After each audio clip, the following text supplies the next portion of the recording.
Beyond the hidden chapter, he had a job, a home, a family. Then one day, everything started slipping away. There is a particular kind of silence that settles over a house when the money runs out. It isn't loud. It doesn't announce itself. It just arrives quietly and takes a seat at your kitchen table and refuses to leave.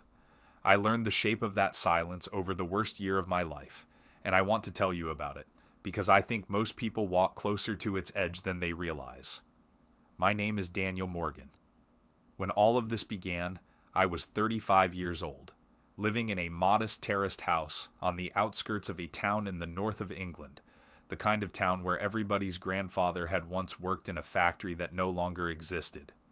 I had a wife named Emma, with kind eyes and a laugh that could fill a room, and a 6-year-old daughter named Lily, who believed her father could fix anything. That belief, more than anything else, is what nearly broke me. For 13 years, I had worked for a company that manufactured packaging components. It was not glamorous work.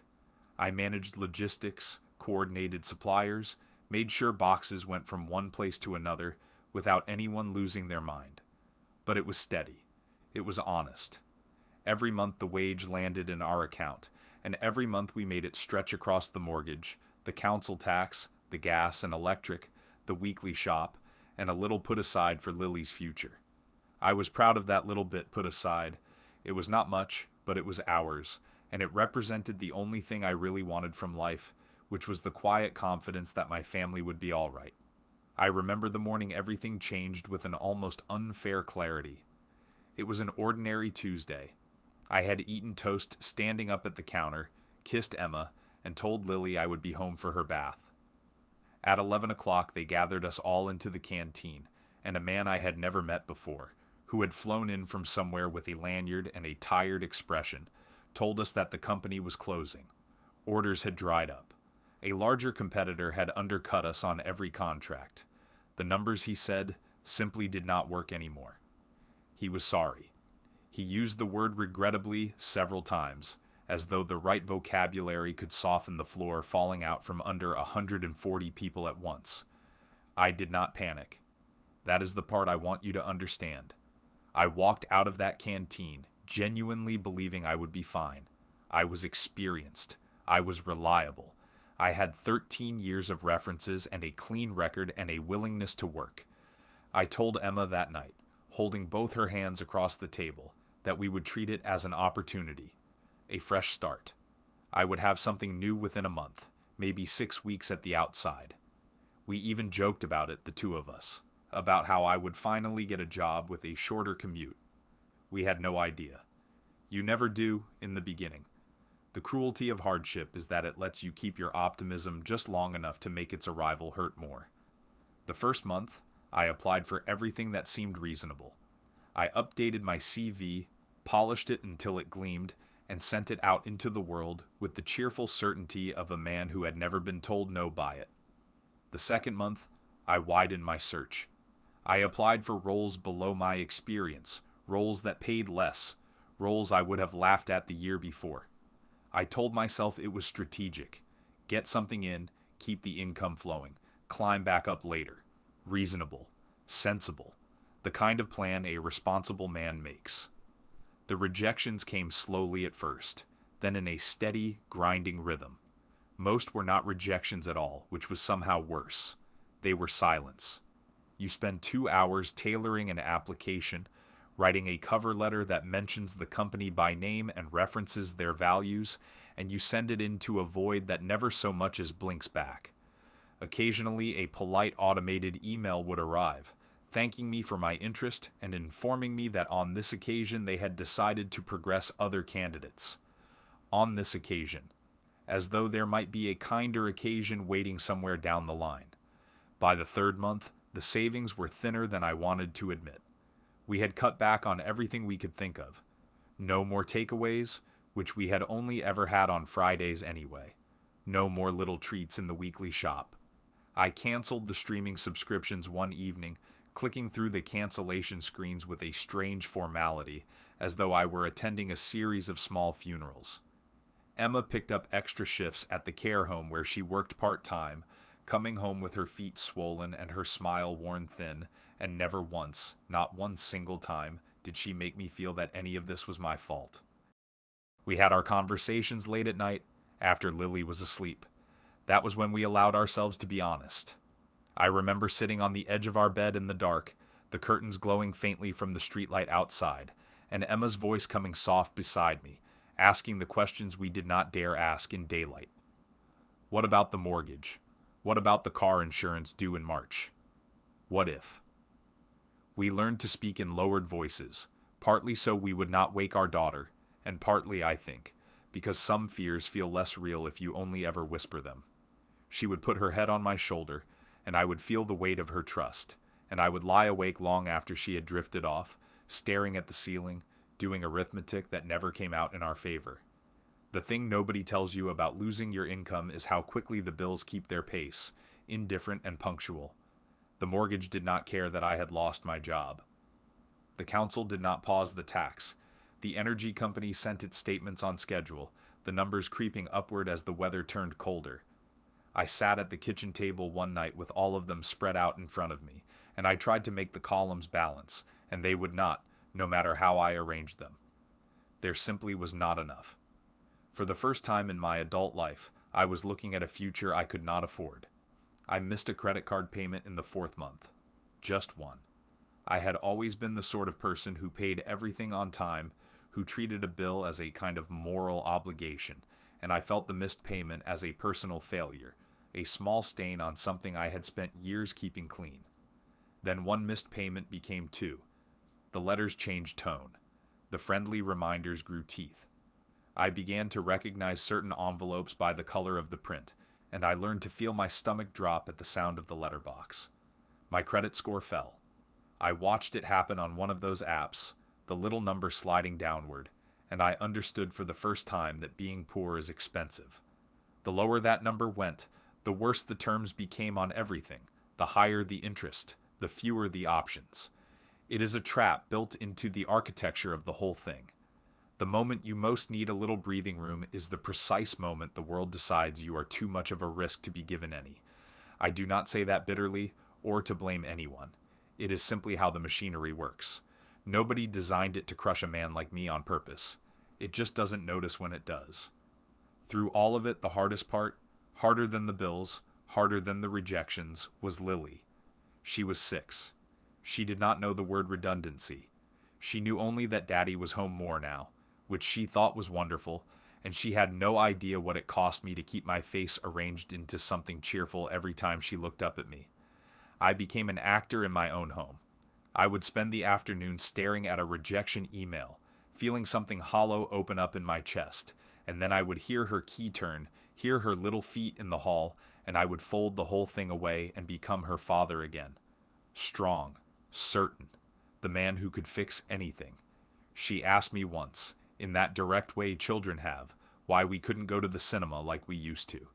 I knelt down to her level and told her that the cinema was boring anyway, that we were going to build a den in the living room instead and have our own film night with blankets and the good cushions. Her whole face lit up. We hung a sheet over 2 chairs and ate toast cut into triangles and watched a film we already owned, and she told me with absolute sincerity that it was the best night of her life. I held her a little too tightly that evening. She did not notice. I was grateful for that. A child's happiness can be the most generous and the most painful thing in the world, because it asks so little and reminds you of everything you are trying to protect. The car broke down in the 5th month, and I have thought many times since about how a single piece of bad luck can land at the exact wrong moment, as though misfortune has a sense of timing. I had finally, after dozens of applications, secured an interview, a real one, in person, for a warehouse coordination role at a distribution center 40 minutes away. It was a step down in title and in pay, but it was work, real work, and I had prepared for it the way a man prepares for the thing that might save him. I ironed my one good shirt. I rehearsed my answers in the bathroom mirror. I felt for the first time in months something that resembled hope. The car would not start. I turned the key and heard a sound I knew was expensive, a grinding, defeated cough, and then nothing. I sat in the driveway in my good shirt, and I tried again, and again, and the engine gave me nothing back. I called a garage. The man was kind but honest. It was the alternator, and possibly more, and it would cost the better part of £400 to find out. £400 I did not have. £400 I could not conjure no matter how I rearranged those columns. There was no bus that would get me there in time. I phoned the distribution center and explained, and the woman on the other end was perfectly pleasant and said they would see if they could rearrange, and of course they never called back. Without transport, I had missed it. And without that job, I could not afford the transport. 2 steps back for every step forward. That was the rhythm of that year. You would claw your way up an inch and the ground would open beneath you, and you would land lower than where you started. I want to tell you about the food bank, because it was the moment I felt smallest, and because I think shame thrives in silence, and the only way I know to rob it of its power is to speak it out loud. Emma found it. A leaflet from Lily's school, of all places, mentioned a local food bank, no questions asked, just bring a referral. We had been skipping meals quietly by then, the 2 of us, making sure Lily never went without while we told each other we simply were not hungry. Emma put her hand over mine one evening and said gently that there was no shame in it, that this was exactly what it was for, that we had paid into things our whole lives, and there was nothing wrong with being held up for a little while. I knew she was right. I knew it in my head. But knowing a thing and feeling it are 2 different countries. I went on a Wednesday morning because I could not let Emma carry that one too. The building was a church hall with a low ceiling and the smell of instant coffee. There was a volunteer at the door, an older man with a soft Yorkshire accent and reading glasses pushed up onto his forehead, and when I handed him the referral slip, my hand was shaking. I had rehearsed an explanation in my head, some account of how I was not the sort of person who normally needed this, how I had a good job until recently, how this was temporary. I needed him to know I was respectable. I needed him to understand that I did not belong there. He took the slip, and he looked at me, and he did not need any of my explanations at all. He just smiled, the way you might smile at an old friend you had not seen in a while, and he said, "Right then, lad, let's get you sorted. Cup of tea first?" And something in me, some held breath I had been carrying for months, came loose. I did not cry. I came close. He made me a cup of tea in a chipped mug and talked to me about football, while a younger woman packed a box with tins and pasta and a few things for a child, and not one person in that hall made me feel like less of a man. The kindness of strangers, when you have been brought low, does not feel like pity. It feels like being seen. It feels like someone reaching into the silence and reminding you that you are still a person. I carried that box to the bus stop, and I sat with it on my knees the whole way home. And I thought about all the times in my comfortable years that I had dropped a tin into a collection bin at a supermarket without ever once imagining I might be on the other side of it. Pride is a strange thing. It can keep you standing, and it can keep you starving, and the wisdom is in knowing which it is doing. The friends went the way friends sometimes go, not with any cruelty, just with a slow and natural drifting. When you cannot afford a round at the pub, you stop going to the pub. When you keep declining the invitations, the dinners, the weekend away that someone is organizing, the messages come less often, and then they stop. I do not blame any of them. People have their own lives, their own pressures, and a friend who keeps saying no eventually becomes a friend you stop asking. But it is a particular loneliness, to feel yourself quietly erased from the social world you once belonged to watch the photographs appear of evenings you were not part of, to understand that the world is carrying on without you, and there is nothing you can offer to buy your way back in. I told myself it did not matter. Mostly I believed it. Some nights I did not. And somewhere in the depths of that winter, I began to question something I had never thought to question before, which was my own worth. It crept in slowly. A man's sense of himself is tied up, more than he likes to admit, with his ability to provide. I had built my whole quiet identity on being the one who kept us safe, who paid the bills, who made the future possible. Strip that away, month after month, rejection after rejection, and you start to wonder what is left. I would look at myself in the mirror while shaving, and a voice I did not recognize would ask whether Emma and Lily might not be better off with a different kind of man, a more capable man, a man who had not let it all come apart. I never said those words to anyone. I am only saying them now because I suspect I was not the only man who has ever stood at a sink and heard them. What pulled me back from that edge was not a grand revelation. It was nothing dramatic. It was Lily, one ordinary evening, climbing into my lap with a book and announcing that I was the best reader of voices in the whole world, and could I please do the dragon again. And as I sat there doing a ridiculous dragon voice for my daughter, who looked at me as though I had hung the moon, I understood with a clarity that has never since left me that my worth was not, and had never been, a number in a bank account or a title on a pay slip. The voice at the sink had been lying to me. To my daughter, I was not a man who had lost his job. I was simply Dad, and that was the only currency that had ever mattered in this house. I decided that evening that I would not give up, not on the job hunt and not on myself. I owed her the version of me she believed in, and I was going to fight to deserve it. The fight was unglamorous. That is the truth that the inspirational stories often leave out. There was no single moment where it all turned around. There was just the grinding daily work of not stopping. I fixed the car, eventually with help. The kind volunteer from the food bank, it turned out, knew a retired mechanic from his church who would do the labor for next to nothing if I bought the part. And between that and a small sum Emma's mother quietly insisted on giving us, we got it running again. It was not a miracle. It was a chain of small, ordinary kindnesses, the kind that hold a person together when everything else is falling apart. With the car running, I could reach the interviews.